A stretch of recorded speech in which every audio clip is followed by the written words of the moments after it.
GG's, Dandadas, Hyenas, Scuba House, one for Scuba Steve was criminated, y'all. I rock Luther King X. Don't forget the Kennedy doing his Milliman March right here on YouTube. We conducting ourselves the most highest Dandada. Life's what you make it. You can't love it. You can't hate it. It's going to be simply what you make it. GG's, you heard Dandada. We're staying more aware than ever. We're in the elevator. Whose elevator? God's elevator. We're doing our Milliman March right here on YouTube. We conducting ourselves the most highest Dandada. Life's what you make it, Dandada. You heard we got to stay all the way on business, Dandada. Right now, Dandada, we got Mr. Big U, the leader. He's charged with the RAYSHAWN Williams murder, Dandada. The leader of ROLLIN 60, known as Big U, has been formally charged in the connection with the murder of RAYSHAWN Williams. The developments follow a series of events involving notable figures such as MALLY and James Harden, and a bunch of Crip members, affiliates, Dandada, who has been telling Dandada. They trying to put Big U underneath the box, Dandada. So a lot of people been telling our Big U, Dandada. They've been giving they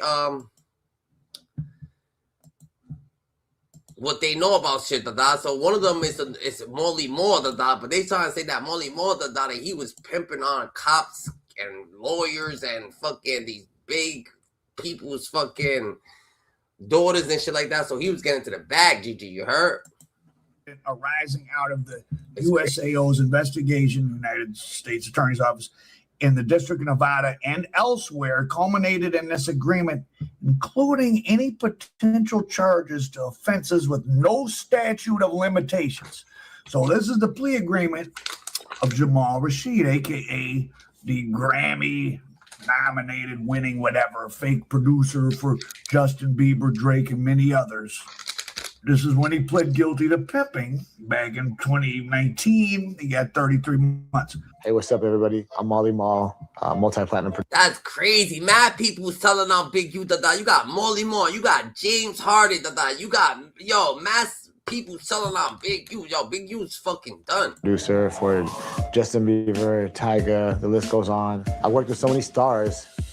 We need more room in the sky. Jamal Rashid, also known as MALLY, declined to give us a comment as he walked in and out of this federal courthouse in downtown Las Vegas. He is now sentenced to 33 months in prison.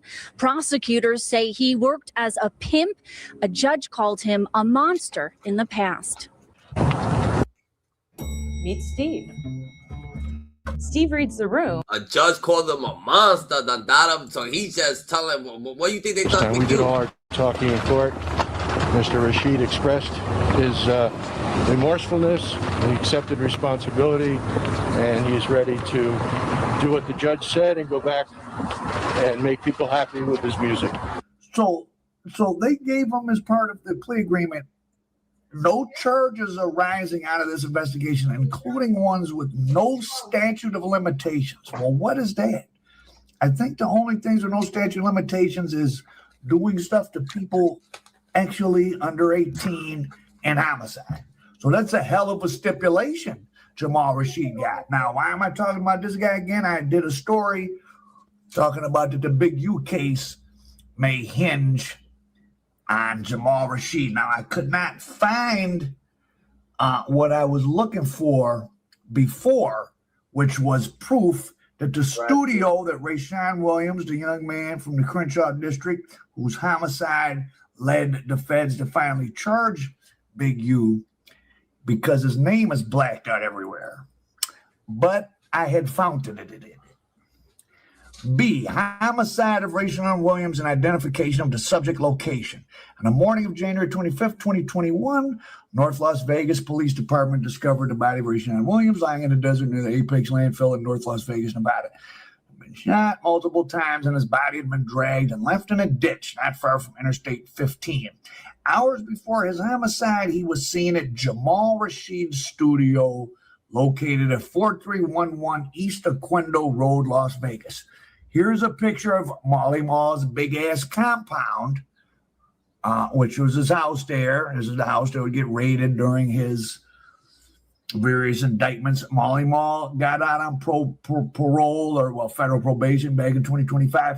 He immediately got violated. He had a sex room in his house. I think he's He may be out now. I'm not really sure. Molly Mall is who Loose Cannon beat up out on Sunset Boulevard. That's who Big U's studio guy was. They were in league. So this is the web. This is the sick web of the entertainment industry. So Molly Mall had the customers, the $10,000 a night customers, the real celebrities, the real businessmen. They don't want girls that walk a strip. They don't even want prostitutes. You really want a fresh girl, maybe under 18. Now, what? There's a whole big separate scandal that's going on. This thing is bugging, Dada. Maybe on the like, what the fuck are you talking about, bro? Like, that's fucking like you. What the fuck, Dada? Like, so he getting bro, Dada. So you trying to tell me Molly Moore is Dada? And why y'all saying all this about Molly Moore? And then Molly Moore, you saying Molly Moore is talent, Dada? On Big U. Multiple long running in Las Vegas involving the police and Molly Mall. Ladies and gentlemen, in case you didn't know, this is the voice of Ocean Fleming. I call you from Indian Springs, homie. The life was wrong. I'm talking about in the penitentiary. Once I get arrested, Detective Bachman gets a hold of April. Now, what he is aligned with Molly Mall. They friends. Remember on the first one by George Knapp on 11/10/16, they reported that Detective Bachman's daughter calls him Uncle J. Now, it's nowhere in the world that the detective's daughter would call you Uncle J unless y'all was close. Now, I'm going to get back to that. But this is what happened. Detective Bachman got his hands on April. He takes her to Jamal, okay, who then hooks her up at his service. Now she working. I'm out the way. They're sharing her. I'm out the way. They move her to New York, whatever the case may be. All that was in play. They fly her back out here 2 days before my trial, and boom. She testified. So this is how it goes. Molly Mall, who met Detective Bachman through Detective Warren Gray, who works for Metro's organized crime. Now, he crooked as a motherfucker, too.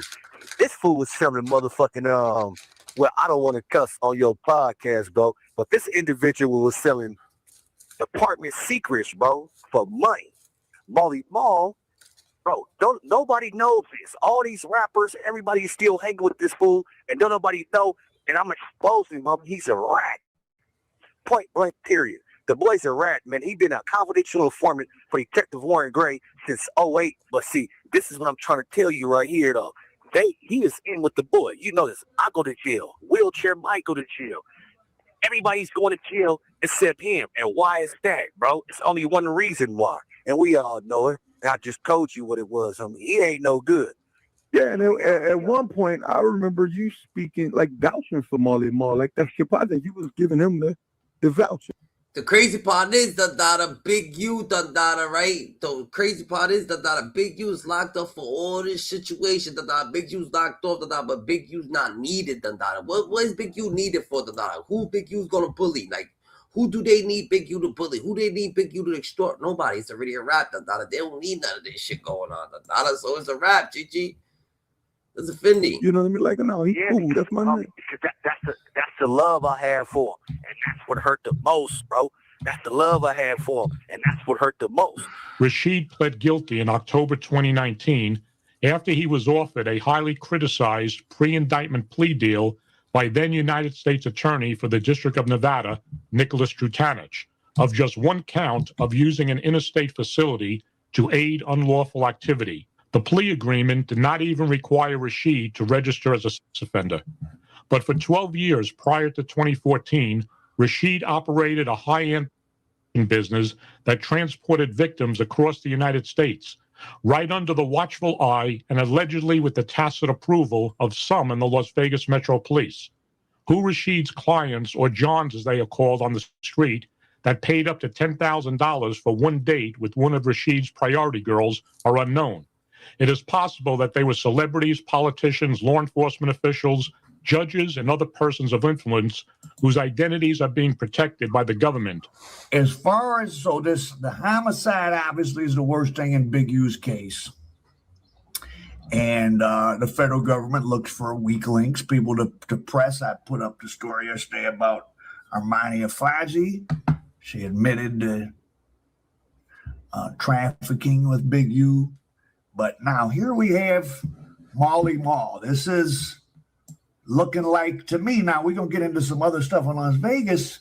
And the reason I say the Las Vegas Epstein, the hip hop Epstein, because this gets really dark. So here so Big U was comfortable going to Molly Mall. Well, per the allegations, comfortable going to Molly Mall's studio. His name is blanked out everywhere else, and he denies that it was his studio, but they didn't blank it out right here. And that's his big house, and that's the address, and that's... I saw Detective Boffman visit Molly Mall's home on Aquindo Road in Las Vegas numerous times, even bringing his teenage daughter to hang out with the rappers and prostitutes who socialize in the home recording studio. Detective Boffman will leave his daughter in the recording studio while he went into the main house with Molly Mall. While in the main house, Detective Boffman would engage in sexual relationships with certain working for Molly Mall, including but not limited to Star and Savannah. Investigation by the FBI and the IRS into the lucrative but dangerous racket in Las Vegas has yet to produce indictments, but the end may be drawing near. And what's unusual about this probe is that a main target is a former vice cop who gained a national reputation for busting notorious pimps. The I-Team first broke the story last year, and tonight George Knapp has an exclusive update. So I would tell people, to wake up. Back when he was a star vice detective, Chris Boffman characterized himself as one of the 4 horsemen of the apocalypse, ready to unleash. I don't know why this man acted like he's the greatest detective. The FBI agents were scared to go in the same room as fucking Big U. This detective, look at him. This detective did all the work. Stop acting like this. Stop showing the detective, because you know the detective didn't do no work. People actually just told just telling for no damn reason. Malevolent fury on Las Vegas pimps. Hyperbole aside, Boffman's team succeeded in bagging a rogues gallery of violent Mac Daddy types. Okay, so you had this cop who was arresting people, but he wasn't arresting, he was arresting rivals of Molly Mall. If you were down with Jamal Rashid, you didn't get arrested. And in fact, girls were introduced to Rashid possibly by this black Las Vegas cop. And so in okay, now here's where it's gonna end. This sounds nuts, but I've just been reading all this Las Vegas and Baltimore. For some reason, a Baltimore paper did a big story on it. 2016, a 16-year-old girl, this girl here she gets a job at a clothing store. Her mother may have been just an attorney at the time, or she was already a judge, but she went on to become a judge. Tobias. This girl starts working at this clothing store, but it's sort of like a stripper clothing store. And this guy, Shane Sugar Valentine, owned it. And she starts telling her mother, like, I think there's prostitution going on there and girls and all that. And she's scared of Sugar Shane. The mother reports this to the police. Again, she either was a judge in Las Vegas already, or she was about to become one, because Tobias becomes a judge. I can't afford therapy. You can afford that matcha smoothie. They get real, why the fuck didn't the judge why the judge just reporting something? The judge don't make her daughter work somewhere else. Oh shit, they doing certain things there, why don't you just work somewhere else? Why don't you just get a different job? I'm saying, get away from that type of atmosphere. Fuck doing the detective work and everything else. Get the fuck up out of there, Fuck you mean? Like, let her work at the courthouse, like doing some paperwork. Let her work at the courthouse, do work around the courthouse, across the street from the courthouse, some shit. Now, Sugar Shane, or Shane Sugar, whatever, Sugar Valentine, he was involved in he's linked to Molly Mall. He was involved in some type of rivalry with this guy, this other young wannabe pimp or actual pimp, Neo. I forget his first name, but he was called Neo Kaufman. And these are guys from Las Vegas. Neo Kaufman had a high school girlfriend who was this white girl, Land is the last name, Kaufman and Land. In 2016, Mr. Kaufman and Land, who are young, they're like 20, 21 at this point. This is right around the time where this judge's daughter is telling her about what's going on at this store owned by Valentine, the store called Top Notch. She's telling the police are doing nothing about it. Now, remember, we had these police get in trouble, and they seem to have been protecting Molly Mall. Valentine is connected to Molly Mall. He's in a rivalry with this Neo, who has this girl Land, who he's turning out into prostitution probably. Someone comes in their house. They don't kick in the door. They're let in. They must know him. Unalives them both. This is 2016. This is still not solved. These are, and I'm being funny, but I'm not being funny. We live in a country, of course, where lives are valued differently. And you expect, I mean, I guess just from watching TV, you think 20-year-old blonde white girls get killed. At least they solve those, right? Well, not if the main suspect. They said Big U couldn't get out of jail today. Big U actually could get out of jail today, He's looking at 600 years if he tells. If he starts cooperating right now, all the murders that happened in South Central, that nigga will be out today, That's what they want him to do, If Big U tells the Crips is over, the 60s, it's gonna be crazy.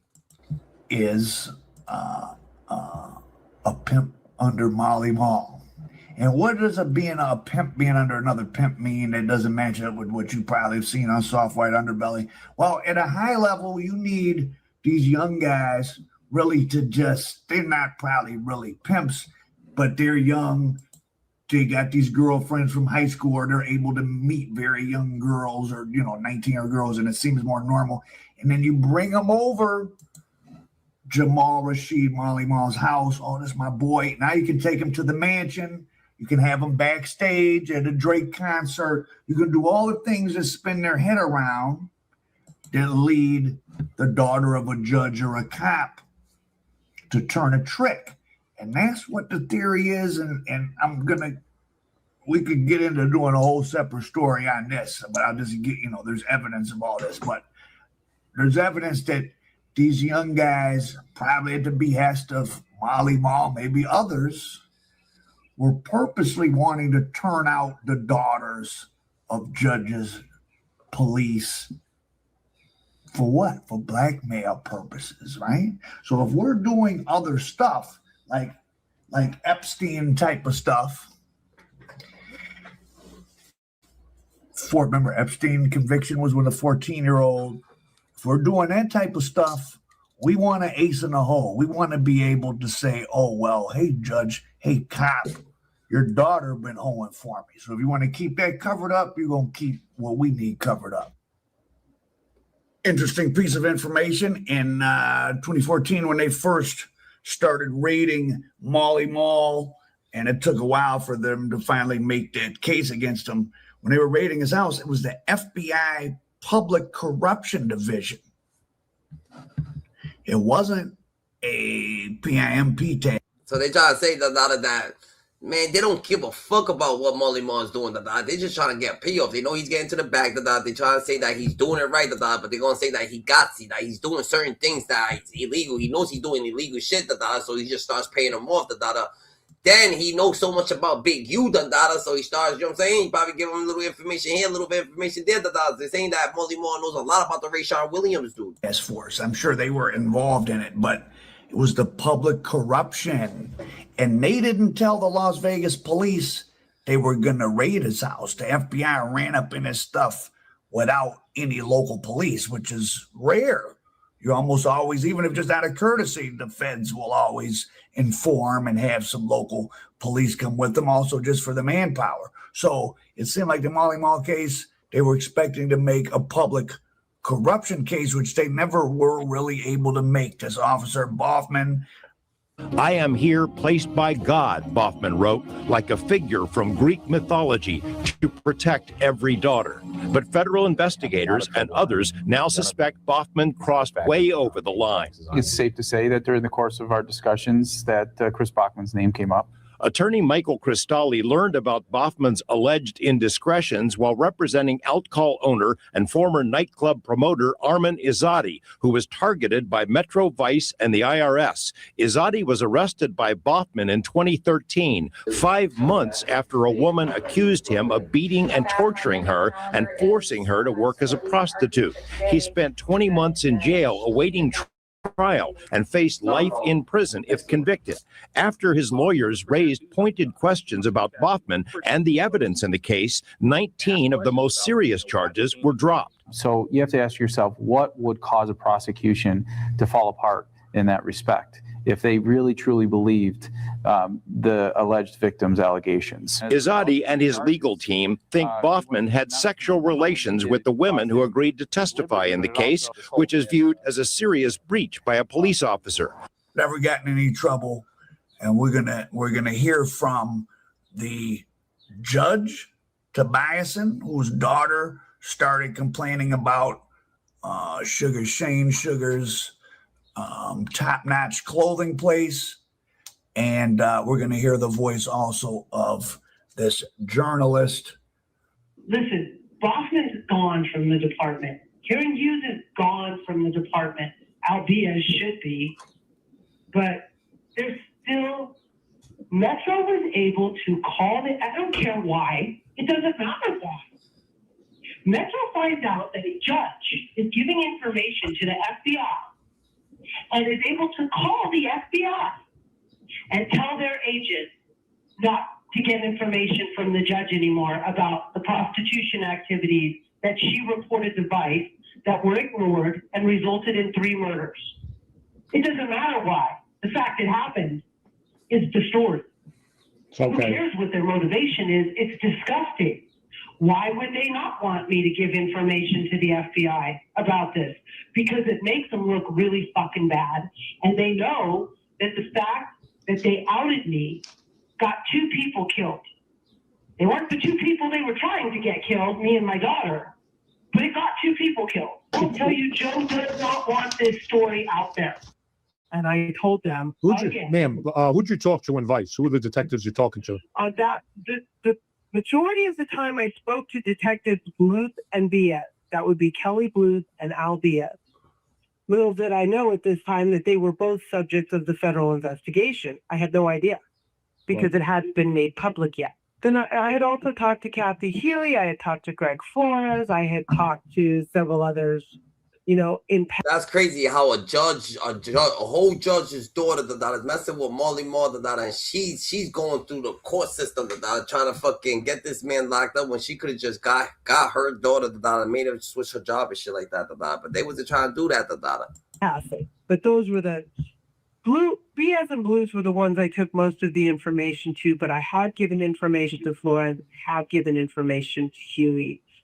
I also had talked to a detective by the name of Van Cleef. So at this time, I call Bluth and Diaz again, and I tell them that he was in court, and as soon as he left my court, he started contacting my daughter. I go, I don't understand why you guys won't do anything. It was now going on a year that I had been calling Vice, and that they had done 0. Absolutely no. Can you phonetically spell the names of as best you can, of the Vice cops you spoke to? I know Al Bias is B-E-A-S, but who were the others? That's correct. Kelly Bluth is Kelly Bluth. He is a man. His wife is a prophet. She's a DA. Her name is Jacqueline Bluth. Then there's Kathy Huey. Kathy, I think, is with a C and not a K, and then last name is H-U-I. Gregory Flores, F-L-O-R-E-S. Greg Flores is one of the most corrupt individuals I've ever had the displeasure of learning about.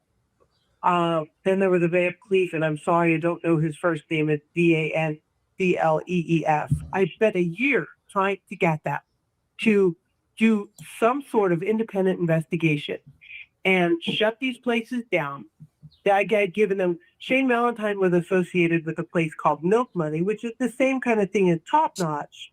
You know, it's like a front. They use all these clothing stores and strip malls and at area malls that look like clothing stores from the front, but they're actually unlicensed clubs, and they're all over town.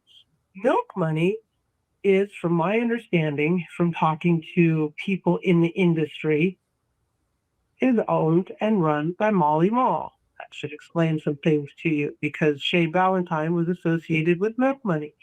Molly Mall's people, in other words, pimps that worked under Molly Mall's permission, were pretty much untouchable, just like Ocean Fleming and Raymond Sharp said. So, which explains why they never ever went after Shane Valentine. How do you spell the last name? How do you spell the last name again? Bluth. Bluth. Bluth. Okay. All right. So that following Sunday, coincidentally, I was at the jail doing something else. And I ran into LBS working overtime at the jail. And I was not nice. And I watched him. I said, I have a question. I said, how can you guys keep fucking blowing me off? I go, I've been bringing you information. And these guys trying to sit down underage girls. I go, which is your big, talking point on the news. And I said, for over a year now. And I go, you guys have just completely blown me off for over a year. You've done nothing. You haven't investigated anything I've told you. You haven't made any effort to independently investigate or verify any of the information I've given you. And now you got a dead person at a place that I told you about over a year ago that was an unlicensed club. I go, I don't understand. And he goes, I don't know what you're talking about. I go, and I go, I dropped the Bluth on Monday. I go, he was supposed to come to our office, and once again, no call, no show. So he said, we'll come to your office next week. So the following week, which would have been the first week of October 2016, they come to my office. Albiez, Kelly Bluth, and Greg Flores. And I give them information on a girl. The same girl I told you about earlier, whose dad was a police officer who was friends with my daughter. I give them her name, her dad's name, all of her information. And again, I give them Shane's information, where he lives, what his story is. Who was the name, ma'am? Who was it? Who was the name of the cop whose daughter was being pimped out? His name is Ty Bowden, Bowden. Why would a pimp be pimping out daughters of cops and a judge? It seems like the stupidest thing to do in the world. Why was he doing that? No, actually, if you know you're protected, and it's actually not the stupidest thing in the world, it's the smartest thing in the world, because I'm the only one that has ever been willing to come forward. You thought Molly Mall paying off these cops to protect his people and his girls and go after the other pimps. Right. Shane Valentine works under Molly Mall, so he's protected.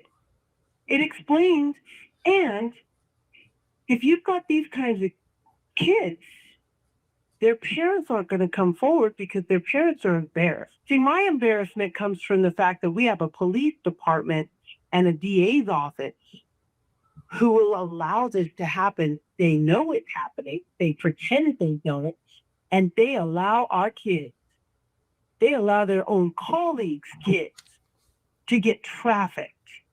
And then they go on the news and talk about their passion for going after these human traffickers when they're sitting back watching it. I actually subsequently learned that there were cops who hung out at Top Notch With the underage girls. Mm-hmm. And why do you think that nobody cares about the crimes he commits?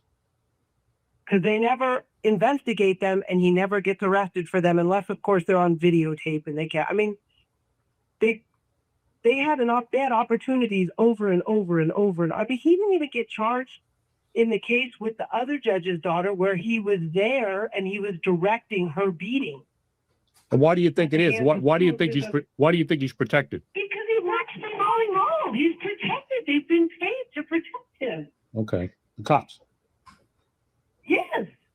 by Molly Mall. I mean, you're never gonna get them to say that, but he works for Molly Mall.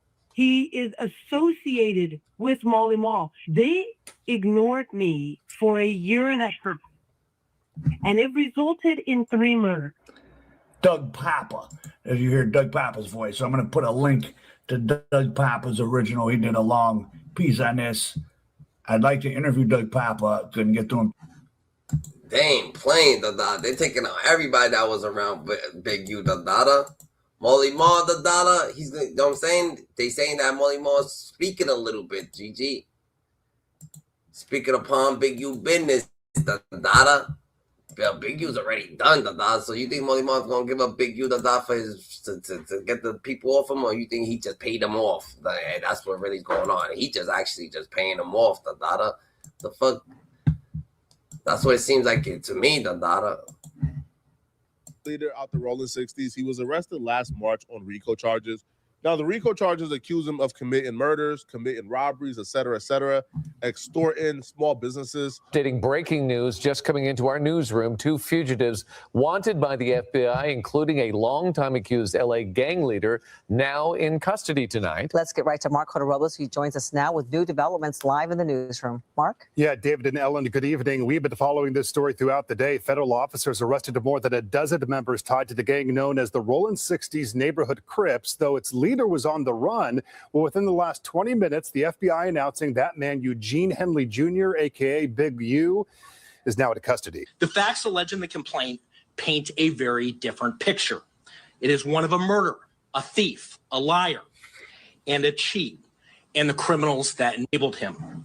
For example, Mr. Henley engaged in a murder of a musician signed to his label in 2020. It's like Big U, the Dada was looking to get fucking 600 years in jail, the Dada. Like, all this shit that's coming out, the Dada, like, he was doing, like, Big U had his hand in a lot of shit, GG. It's crazy. And dumped the victim's body in Las Vegas off of the I-15 freeway. A lot of familiar faces was arrested and indicted with Big U on this RICO. We seen Brick Baby get indicted. We seen Loose Cannon get invited. Now, they were accusing, the familiar faces that we know that got indicted with Big U as being Big U lackeys, that, they were, conducting robberies, extorting people, shooting people, robbing people on behalf of Big U. Now, one of them in particular, Loose Cannon, he actually came on No Jumper and admitted that he robbed people and extorted small businesses on behalf of Big U. And that single-handedly got him in the indictment, because I believe the feds were looking at Big U for the extortion claim. They had him on wiretap, and a robbery took place of the small business that were cooperating with the feds, but they had no idea who participated in the robbery until Loose Cannon came on camera and said that he was one of the people who robbed the small business, and that led to him being included in the indictment.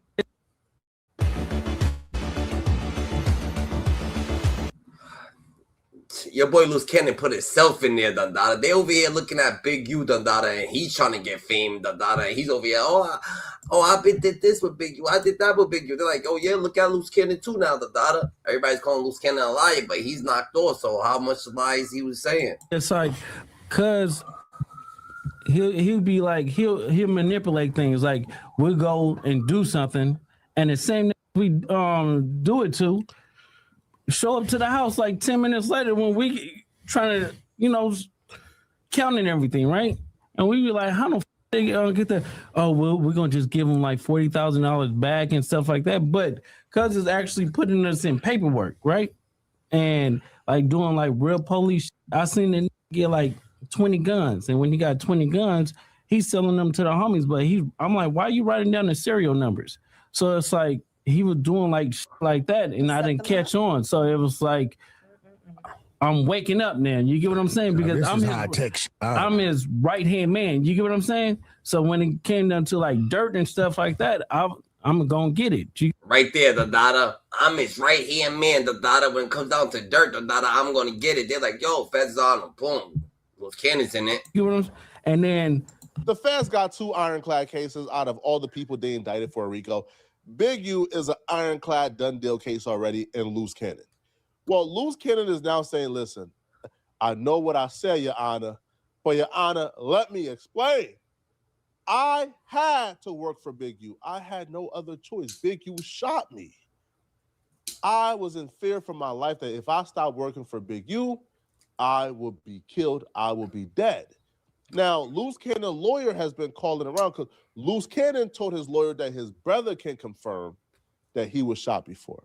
So the DA has been working with Loose Cannon's lawyer, and so Loose Cannon's lawyer called his brother and asked his brother if he could confirm the story because Loose is saying that he don't got any, like any hospital records, but he still got the scar from when Big U shot him.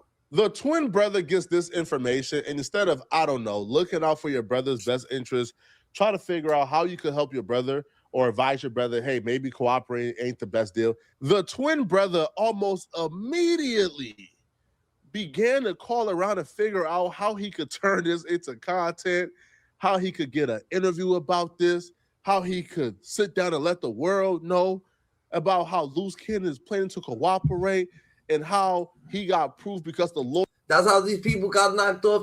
This RICO case is on clout. Everybody wanted clout. They got content. They wanted content. This is, you gave them content. You gave the feds the content. And then look at people don't even give a fuck. They looking up to Loose Cannon. They looking up to Big U. They looking up to these people. So they want to fucking make their own check-in show. They want to do their own fucking little podcast. They want to go on other. They want to do their own interviews. Crazy part, crazy situation. Lawyer also called his baby mama, and the baby mama is who connected him with the lawyer because the baby mama is handling Loose Cannon affairs right now. So the brother, instead of helping out his brother, has turned this into content. So the brother told the baby mother to call Wack. The baby mother called Wack and told him, hey, right, call back the brother want to talk to you. So Wack 100 being Wack 100, all right, called back the brother, but with that phone recorded, okay? And we got the full conversation, including a call from the lawyer, without him knowing, confirming that Loose Cannon did indeed say that Big U shot him. Hello? Gigi just called me with some crazy shit. Yeah, I know. That's the stupidest I want you to tell me. I know what Gigi just told me. I want to hear it from you. What you heard from Gigi is what it is. Well, if you told Gigi, you can tell me. I know what she just told me. She told me to call you because you told her to tell me. What the? I told her I got some. That's the craziest. I understand, but what exactly did you tell Gigi? Told your story. I know Gigi told you a story. Y'all want me to tell you a story for off the internet? Y'all gonna put it on the internet anyway. I want to be the first person to say it anyway. But what I'm saying is, I want to hear it from you because I know Gigi. I know what she just told me, and I know the player she's talking about because he used that name before. That's what they used for the Christmas shit, the Christmas U-Haul shit. Christmas U-Haul. I know the nigga being 600 method. I know it. What you talking about? AK Blue. Mm-hmm. Yeah, I know. He been shot up on Megan's Law. Yeah. You said, yeah, that bro. Yeah, but what? Look, I'm gonna tell y'all a little bit the gist of it because I want the credit for this dumb. Clout is the new crack, man. This man really said, my brother is facing life in prison with this federal RICO, and this information I could release could potentially. He don't give a fuck. He wants some interview. He wants some money, nigga. And he ain't gonna say none of that to Loose Cannon. But you know what it is, he just want to be like Loose Cannon. Everybody, y'all don't understand. These people, yeah, they locked up, but there's certain people, that's idiotic, that just want to be just like them, and they gonna try to do the same move, but they just ain't hand like that. Heard his case of ever getting out. I'm gonna give y'all some information. I'm gonna give y'all, just a little taste of what's to come. But I'm not gonna give y'all the whole information and all the receipts because I want credit for breaking this story myself. Bro, your brother could do life in prison. I don't think y'all understand the severity of this. The first offer the feds gave Loose Cannon was 32 years. So life is on the table. They know they got a good chance of giving him life, which is why they offer him 32. His brother know this, and his brother said, "I don't care." What you mean, Big U's looking at 600 years? You know how many people want to be like Big U? You know how many people want to be like certain fucking people who's unaliving people? Certain yo in urban society, that's who people want to be like. Oh, I want to be like this person. He down somebody. That's how it is. So a lot of people maybe want to be like Loose Cannon. He's looking at life. Oh, I want to be like Loose Cannon. Everybody's trying to look at life. They think that comes with a stigma. A certain stigma to them. I want the clout. I want the credit for breaking this story. Wallahi. Oh my God, man. Now, Loose Cannon brother talked like a special etiquette. He talks like he rode the short yellow bus to school, but he is the smartest special etiquette you would ever meet, all right? He understands that when he's on a phone call with Wack 100, 9 times out of 10, when it's about information this juicy, oh no, that call is being recorded. So he tells Wack, I'm not going to give you all the information right now, Wack. But he's so dumb and he's such a special ed kid that Wack was able to slowly coerce him into releasing more and more information as he continues to talk. Gigi told me you told her. The lawyer and the DA said, Loose Cannon said you can verify that Big U shot him, and that's the reason why he pulled the robbery, because he was in fear.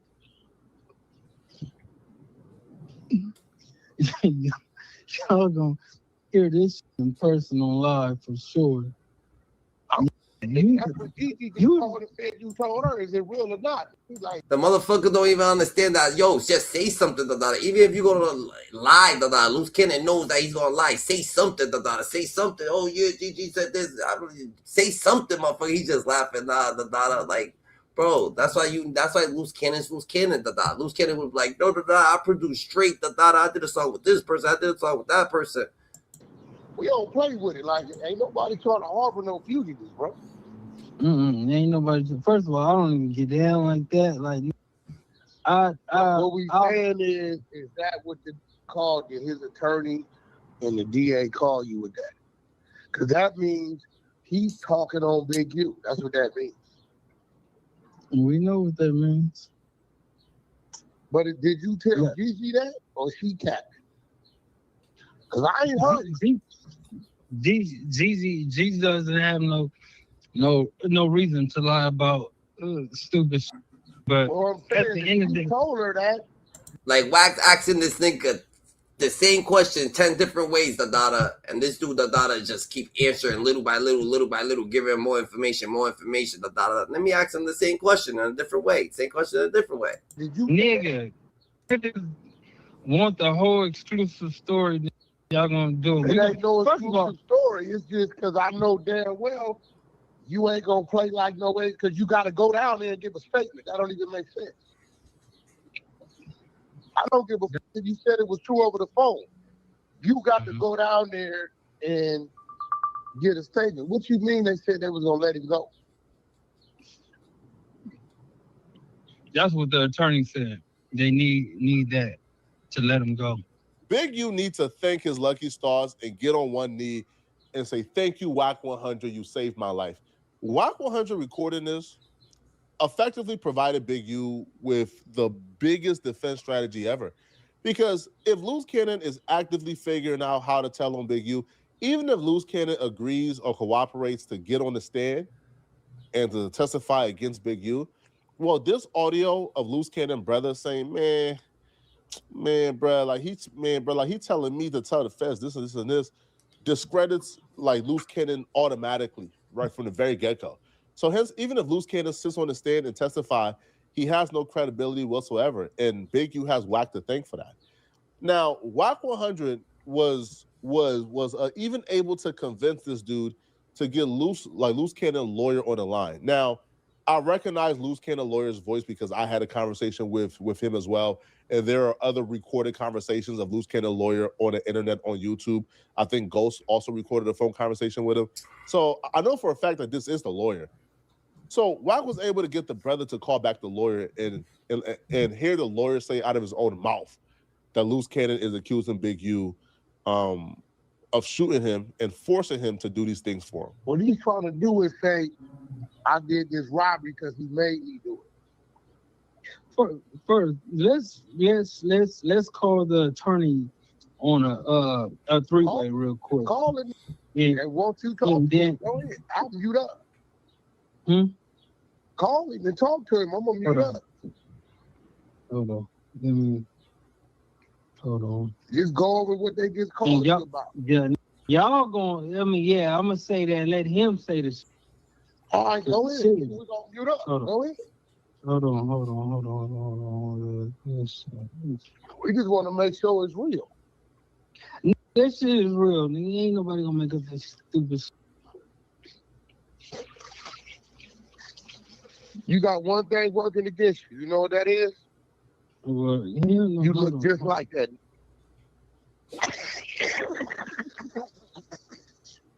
Call the legal beagle. We gonna let you drill it.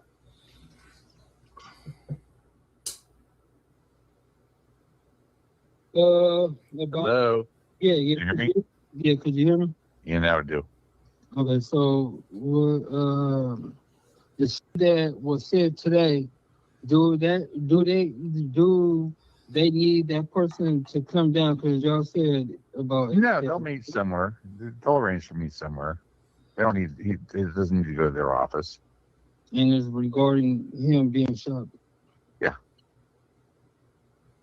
They want to hear the story and see the scar. Did they already see a scar? No, they want to see the scar. You know, they want corroboration that this thing really happened. And he tells me he has a scar from it. You know, he didn't get medical. He didn't go to the hospital or anything like that. You know, dealt with it on his own, but that he has a scar from it. And I think that would be corroboration that it really happened. And the prosecutor wants to meet up again. This is not going to be a prosecutor. I mean, not me. Investigator. The investigator. Yeah. Saying he was. Just wants to know this thing is for real. His story is he got shot.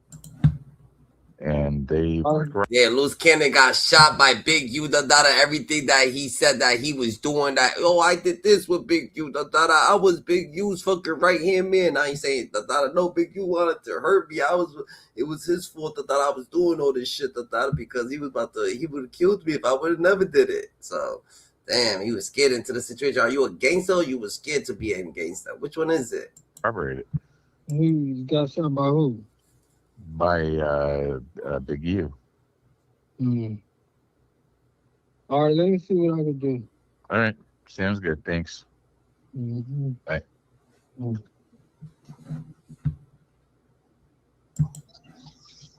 You can't. But this is the least of Big U's concern. Like, what the hell? Big U's over here. He got charged with the RAYSHAWN Williams situation. That shit is different. Like, where he get out of that? Like, they actually charged this man with that shit, GG. Like, the RAYSHAWN, he buried him in the fucking desert, like, shit hit different, GG. Say he buried him in the desert. The feds officially charged Big U with the murder of RAYSHAWN Williams in a superseding indictment, which is boring because we already knew that was coming. Like, we already heard about this during the first complaint in the indictment. They just didn't officially charge him with it yet. But something very interesting in this superseding indictment, they kept on mentioning Nipsey Hussle and certain things that Big U said about Nipsey Hussle and threats that Big U was making towards Nipsey. Like, for example, on New Year's Eve, December 31st, 2022, Big U was caught on a wiretap talking about Nipsey Hussle.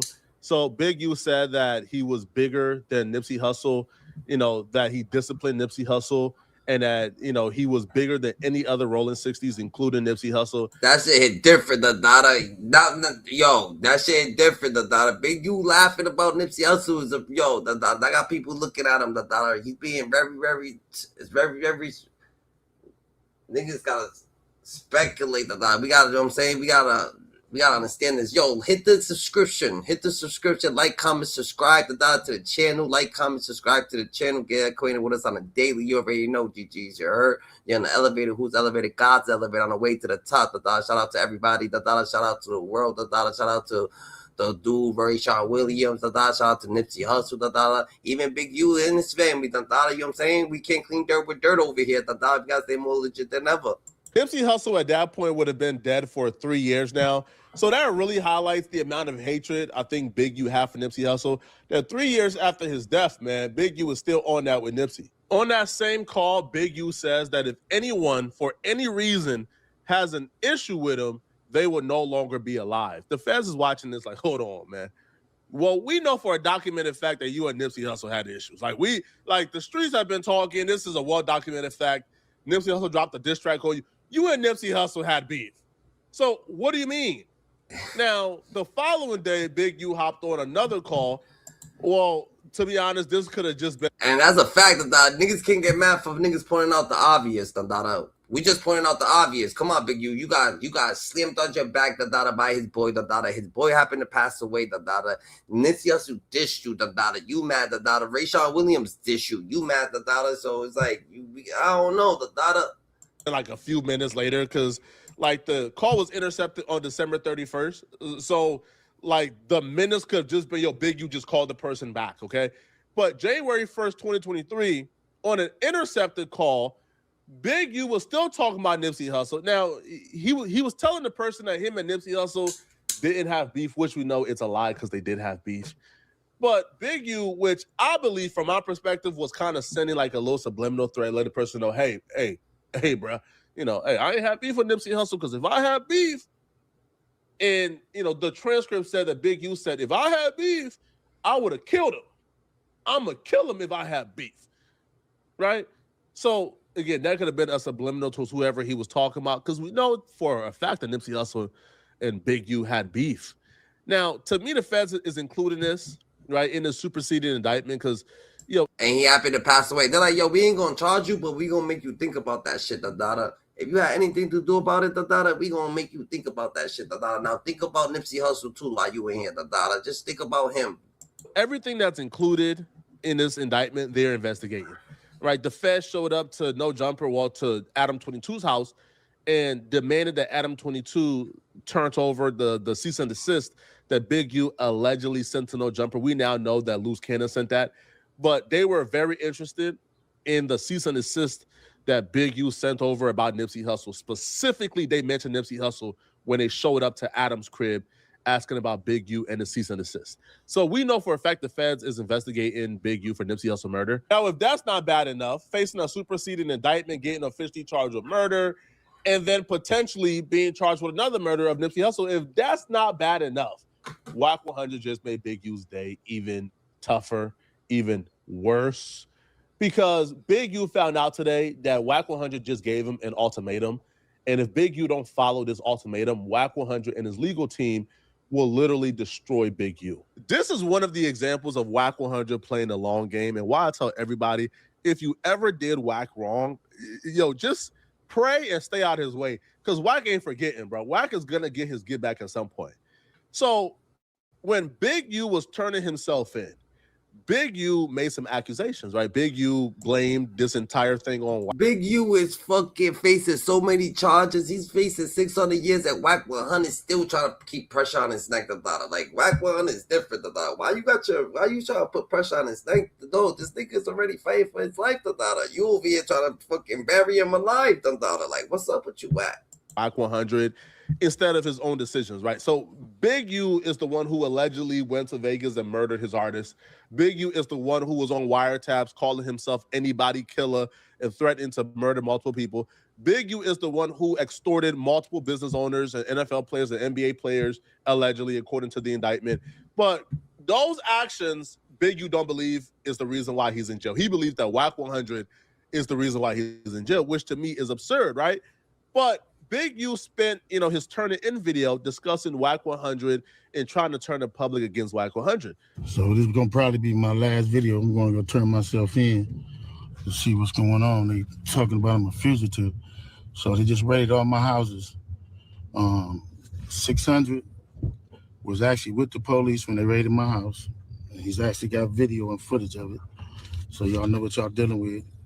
And I just want to say this to y'all. When they raided my houses and my property, they was asking about Wack. Wack Loose Cannon, 600, and this internet stuff. All of y'all filed. All y'all who be sending shit around the internet, all y'all who be promoting and listening to what they're saying, all y'all giving these likes and hidden likes, all y'all supporting this. All y'all guilty of this shit. If you had something against a black man, you should handle it with a black man in the streets. Wack said 100 times he was gonna take my contracts. He working with the FBI. The FBI went to the city 3 days in a row and told the city they didn't want nobody to give me no more money.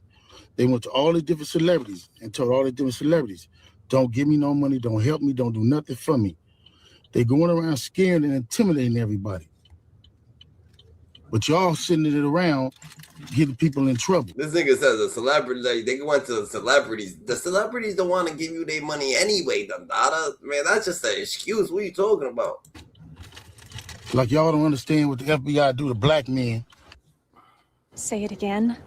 Bundle and save on insurance for Liberty. This nigga really acts like people want to give him their money. He's like, yo, what the fuck? He extorting people. Nah, niggas ain't really trying to give you their money. It's a thing. This is absolutely erroneous.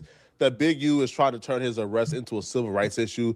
Big U got picked up not because he was like a black man or the second coming of Farrakhan helping black people. Big U got picked up because he was violating and brutalizing and victimizing black people at a rapid pace. Big U was doing too much, bro. Right? But Big U will look at what he did and come. Big U was fucking out here thugging. He had his hand in everybody. That nigga had his hand in everybody's fucking on a piece of everything. He's over here causing havoc to his own block, to his own gang. Nipsey Hussle, come on now, that's your own, like, come on, that's your own peoples right there. Like, what the hell you doing, bro? You're bullying your own peoples. Like, go. Why you ain't go to YG side to go try to do that? Why you ain't go somewhere else to try to do that? But you have to do it to your own people. Completely ignore it and then blame other people, like blaming 600 and Wack 100. Big U will continue to try to shame people for still watching Wack 100, claiming that Wack 100 is the reason why he's being locked up. Who try to help their community. I ain't been nothing but a help to our community. But I guess it is what it is. This the price of being black and trying to help somebody, trying to help your community and do what you can. You're just guilty because somebody else don't like you and they can go on the internet and do what they want to and y'all gonna promote it. It's crazy. But I'm going to go turn myself in, though. Because I ain't did nothing. This fact is, man. Right there, you should never turn yourself in. I'm about to, I ain't did nothing, nigga. You better ran. You better have ran. Run, ran, slid, glide, run, jump, went to a different country, swam, nigga, if you had to. They done went to my house, kicked my houses in, bust my doors down, bust my windows. They calling my son at his football practice, threatening him. You know what I mean? These dudes tagging him. What kind of shit is this? But y'all gonna be rolling with these dudes. And I got this last thing to say. Wack said he was gonna destroy developing option, right? So who gonna replace developing option? Which one of you in the 60s gonna call yourself coming in? Because whoever try to come in, y'all the ones that's working with Wack. Believe that. So remove me to get me out the way for somebody else to come in who gonna cooperate. That's crazy, Dada. He should actually saying, Dada, yo, whoever gets that spot, Dada, is gonna get dealt with, Dada. So who's gonna take my spot? I wanna know who's gonna take my spot, Dada. Like, damn, no one could take his spot. Not a righteous person can, because the nigga's gonna be on his heels, Dada. So it's just gonna be fucked up the whole time. That's what the play is. That's what the whole play is. I'm out. That's why I tell a lot of y'all, man, leave Wack alone, bro. Do not beef. Wack is a diabolical mastermind who plays the long game. See, Wack 100 has had this footage of Big U lying on him for the last year and a half, maybe 2 years. But Wack has set back. Wack waited until Big U's resources has been depleted. Big U has had a lawyer, lost a lawyer, had a public defender, got a new lawyer, and the trial don't look like it's coming any closer. Big U got sent to solitary confinement, so Wack waited until Big U's spirits have been broken. The days are getting longer, and now Wack is willing to strike. Well, according to Wack, it's his legal team who was pushing him to take Big U for everything he has. So while Big U is currently facing this RICO with depleted resources, while Big U is in solitary confinement, Wack 100 has announced that Big U has an ultimatum. Retract everything he says in this video or else. What's up to the IG streets, YouTube streets? You know, I always like to come to y'all first, but Wack is a different breed, Dada. Wack the type of nigga that's like to tell on you and like, yo, you better take everything back that you think, or I'm gonna tell on you even more, Dada. You better take back that you snitched on me, or I'm gonna expose you even more. You're like, yo, what the fuck? anything I'm doing. I've been Niggas actually be taking back what they say. They're like, yo, he might even start telling even more, Dada. I got a tough decision to make. Big U, when he turned himself in, made accusations that Wack 100 and 600. He mentioned loose cannon, which he may very well be, but Wack 100 and 600 was working with the feds to take him down. He said this to the world. My legal team, when it comes to my overall businesses and things that I do, they have some say-so in these matters.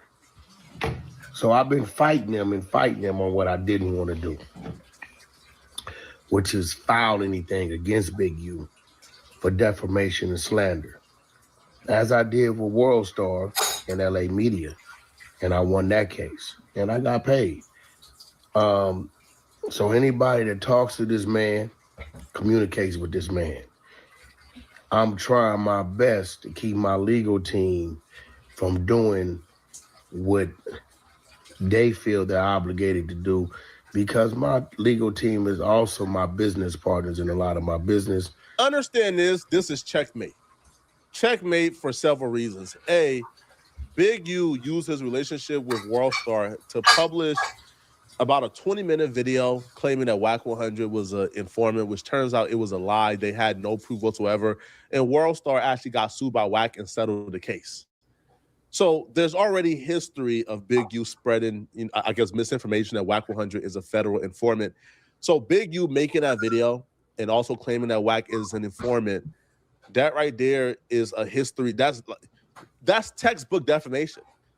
If Wack 100 sues Big U currently, A, how will Big U fight the trial? Like, how will Big U fight the case? Big U can't afford to go through another like legal battle separate of this like murder trial. Yo, Big U ain't Diddy. Diddy can afford to fight 40 different civil cases while fighting his RICO. Big U can't fight this RICO and like a civil trial at the same time. This is literally going to bankrupt Big U, right? Big U's son ain't signed his extension yet. Big U's son ain't signed that big extension yet. Big U's son, I believe, is still on his rookie deal. He's still on his rookie contract. So Big U don't really got too many. Right now, if Wack 100 push this button, it's checkmate.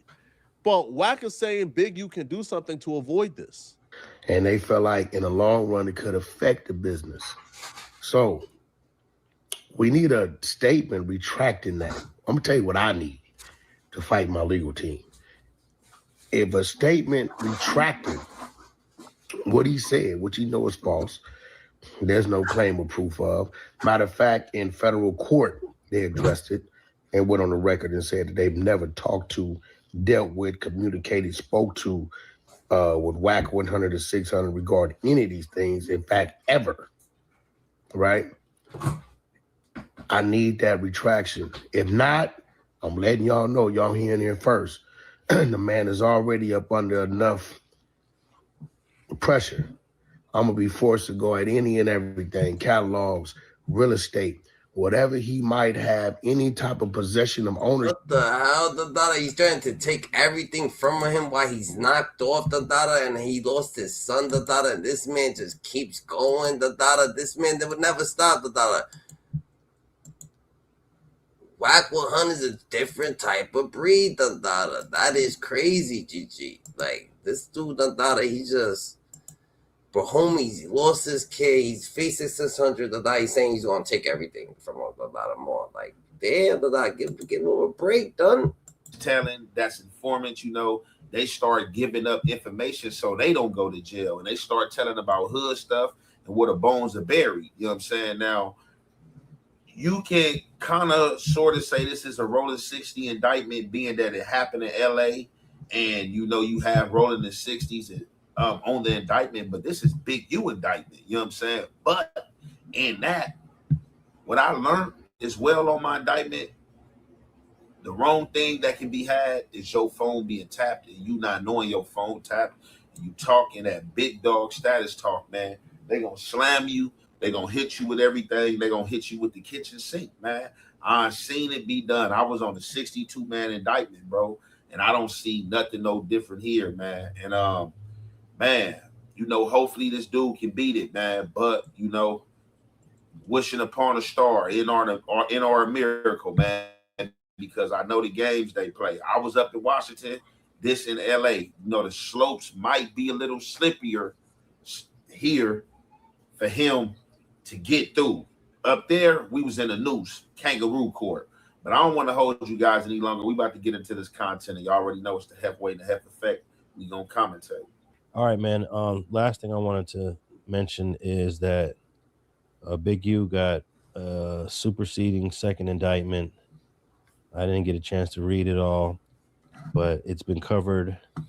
It's been covered by a couple of media outlets, and it's not looking good. It is not looking good because there is a host of informants and CWs and CHSs, confidential human sources. And let me just read a little bit from the Source magazine covered this indictment. Let me see here. Okay, here we go. Big U faces expanded federal charges as new indictment details alleged threats and intimidation. Federal prosecutors have widened the scope of their case against Big U, filing a superseding indictment that adds a series of new overt acts, including allegations that he threatened to kill the late Nipsey Hussle in intercepted phone calls years after the rapper's 2019 death. To be clear, the federal government is not accusing Big U of involvement in Nipsey's murder outside the Marathon clothing store. That case has been prosecuted in state court where Eric Holder was convicted of first-degree murder. The new federal filing instead focuses on what prosecutors describe as a broader racketeering pattern built on intimidation, violence, and control. According to Deputy Attorney Todd Blanche, federal authorities cite intercepted phone calls from late 2022 and early 2023 in which Henley allegedly made threatening statements about Nipsey Hussle and others. In one call from December 2022, prosecutors say Big U said he was bigger than the deceased rapper, claimed he disciplined Nipsey Hussle, and described himself as bigger than any other Rolling 60 Crip. And that's pretty much the sum of that ain't sound too bad. I think everybody know about the physical thing. I never heard stories about it. Yeah. So I mean, in 2011, when we talk about the biggest, we talk about what that. And you think of Rolling 60s, you do think of Big U. Nah, you don't, because I don't think people in Europe, Africa, and fucking England gonna think of Big U. They would think of Nipsey Hussle. You gotta put it all together in the same spectrum. I mean, I don't get it. Yeah, and there's nothing wrong with thinking you the biggest of anything. And then the gang culture, when you know what I'm saying, like say something is done, it's not accepted. I mean, it's disciplinary action. Y'all fist the cuffs. So I mean, I don't get the big deal with that.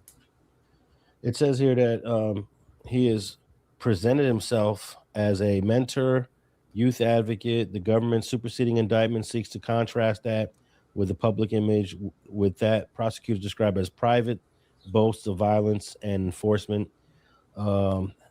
Let's see. This case now heads towards what is expected to be a closely watched federal trial, with the new allegations likely to become Central.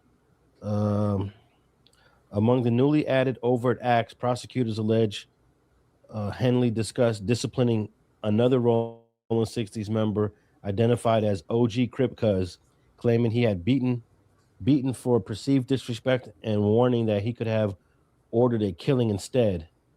So it's just a bunch of more information that they acquired, most likely through these confidential human sources. And I wanted to read, I found this 90-page document, which is part of the discovery in Big U's case. This document is more specific towards Bear Claw, but I noticed on about halfway through it, they get to talking about phone calls that have been recorded, and Wack 100's name comes up here. I'll read from a paragraph called Witness Interviews and Arrests. Interviews have been conducted. This is the federal government's filing. Interviews have been conducted during the investigation that have been effective in gathering information about Henley's involvement in the homicide. This is about RAYSHAWN Williams that was killed in Vegas. They have also been effective in gathering information related to Henley's collection of extortion payments. Some of the interviews have also led to the recruitment of a few and aforementioned confidential sources who have been used during this case. The RAYSHAWN Williams situation is crazy, the data. Like, yo, just them adding that shit, the data just, it's a wrap, the data. When Doc say it's a wrap, the data. Like I said, the data, yo, hit the subscription button, the data, so you get acquainted with us on a daily, the data, you heard. However, as described above, these confidential sources have taken in this investigation as far as it can go, and short of meeting its prosecutorial goals and objectives. Additionally, in my conversations with CHS-1 and CHS-2, I have learned that Henley associates with a tight-knit circle of people who have known each other for decades. Continued interviews with court-authorized interception of the target location could unnecessarily alert Open a Chime checking account in 2 minutes and the interest of law enforcement in their illegal activity.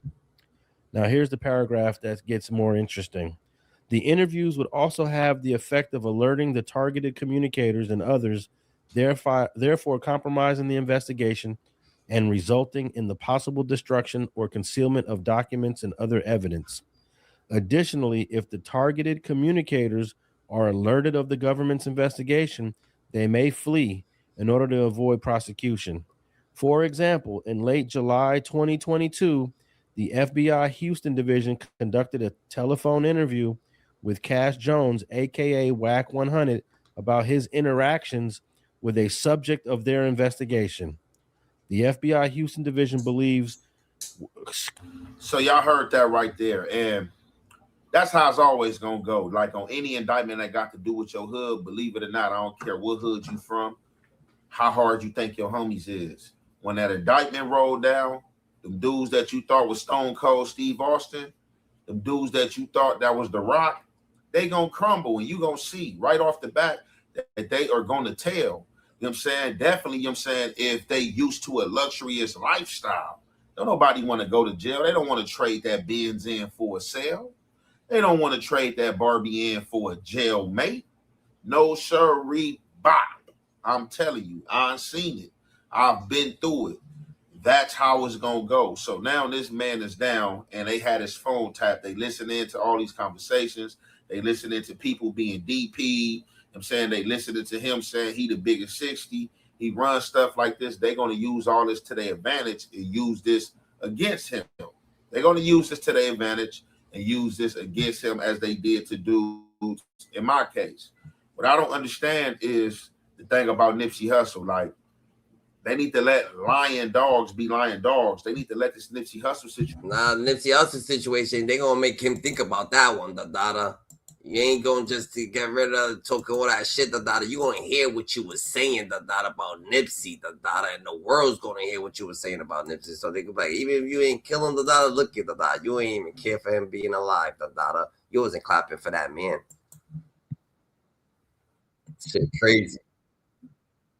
letting them know that there are certain people snitching on him, and he wants them to expose those. Dealing with the situation with Big U, on how many dudes over there from the Rolling 60 the section over there has been compromised. And we're gonna start off with this. We're gonna start off with the first thing we're gonna start off with everybody that's free, everybody got a signature bond, it's compromised. We're gonna stamp that right there. I'm stamping that. And you also have over 50 individuals that gave statements, declarations, and all type of stuff. It's gonna blow you away when you really find out who these individuals are. We know who Big U's co-defendants are, so he's saying those people told. But he also said 50 others. Now I was also told like 75 a different time, but 50 to 75 is cooperating against Big U. Now the names are out there, but the OG Eddie Boy didn't really say those names because he's smarter than that. But if it's discovered that Big U is telling people to expose these people or expose the names, then that would be Big U engaging in witness intimidation, and that can only affect his case negatively. This time around, apparently Big U was calling around and giving more information about the particular murder he's being charged with. So a guy by the name of 600, he's an OG from Rolling 60s. Him and Big U was into it before Big U went to jail. After Big U went to jail, 600 is saying that Big U has apparently made amends, that Big U has apologized for blaming him for certain things. And he's not cool with Big U, but apparently Big U no longer feels hostility towards him. Well, 600 gave an account of exact conversations that Big U was having with certain people. What up with it? Y'all know it's been a minute. I've been busy, but let's get straight to it. Like, share, and subscribe, man. We got some updates with all this Big U shit going on. So it's a few things. You know, he's been talking to people that we know mutually. And one thing is that he said was he done with the hood, done with the homies. Based on everything he's seeing, the amount of people and people he knew and trusted is telling on him. So he done with the hood. There are other things a little later on in this video that we will learn that I will say, bro, this is going to jeopardize your case 100%. But for this particularly, this could go either way. Him saying he's done with the hood, or I mean, does that mean like he's done with Rolling 60s? Is he's dropping his flag? If that's the case, that could play out well, I guess, in this RICO, but it's a little too late, to be honest. If you can't gangbang for 40 years and then drop your flag and think they're going to drop the RICO charge and say, our bad. No, that's not it. Like, you're still going to go through this RICO. However, dropping your flag, what would that do? What would be the repercussions of that? Could maybe now certain people who would stop the snitches and the rats from coming and testifying against you, would those people now turn a blind eye because you're no longer one of them? You're no longer a Rolling 60s. So would they just allow the rats to rat free on you and then come back to the hood and kick it? I mean, we've seen stranger things happen in LA. We've seen rats tell and come back to the hood and chill. Right? I'm not saying Rolling 60s, but we've seen certain hoods allow rats or harbor rats. So that wouldn't be like a surprise. So if you drop your flag at this particular point, to me, that hurts you more than it helps you, because the police ain't going to not charge you with a RICO because you're no longer Rolling 60s. But it takes away certain loyalty and dedication and commitment they would have to you otherwise. And I'm like you should have been done with the hood, bro. Like I've been saying this, bro. Like I had nothing against what he was doing for the kids and the youth and the football. You know what I'm saying? The LAPD contract. There's nothing wrong with that, bro. You know what I'm saying? Like, if you just said, man, I'm done with this, I done gave the system, what do you do, 15, 16, 18 years, I don't know, all this time, I'm out, you know what I'm saying? My kids is thriving, you know what I'm saying? I got a contract LAPD, you made it, bro. On hood. What no gangbanger would have said nothing to Big U. His problem was he tried to play both sides, bro. You know what I'm saying? And that's what happened. Then, on top of all that, bro, you was harboring rats. All this time, you was harboring rats, bro. And now you see why you don't harbor rats, because all the buster ass niggas who told on you, bro. You know what I'm saying? So now this is where things begin to go downhill quickly. 600 begins to talk about the murder, and he begins to talk about certain conversations that Big U is having with certain people. Now, Big U is apparently confident he's going to beat the murder. But the reason he's confident he's gonna beat the murder, that's crazy. For him thinking Big U really thinks he's gonna beat the RAYSHAWN Williams murder. Like, why Big U so confident that he feels like they got all? Why would they have to charge him? You think they charged him for word of mouth? I don't know. Like, what the fuck happened? If he's expressing this over jail phones, or if he's expressing this over any type of communication device that's recorded, now 600 would say that the conversations he's having with people is recorded, and he has those conversations. So if Big U is saying on recorded conversations the reason why he believes he's going to beat this murder, one particular reason is going to blow this case entirely open and would actually hint towards his guilt. Let's talk about the rest in peace, RAYSHAWN Williams, a football player who was living with Big U, came up missing. So when I was in court with Big U and they was talking about the murder, his lawyer stood up and said, well, what's all this about a murder? There's been no charges of the murder. It's just hearsay. Butler, U.S. attorney, which is like the DA, whatever, for the feds, came to the podium and said, no, we are charging him with the murder of RAYSHAWN Williams. We're like, oh, so he get charged with it, right? So my point is, and bring that up, which I always told y'all, Big U is not going to get convicted on that murder as far as what I believe and what I see, the facts on the table, unless they got something that we don't know yet.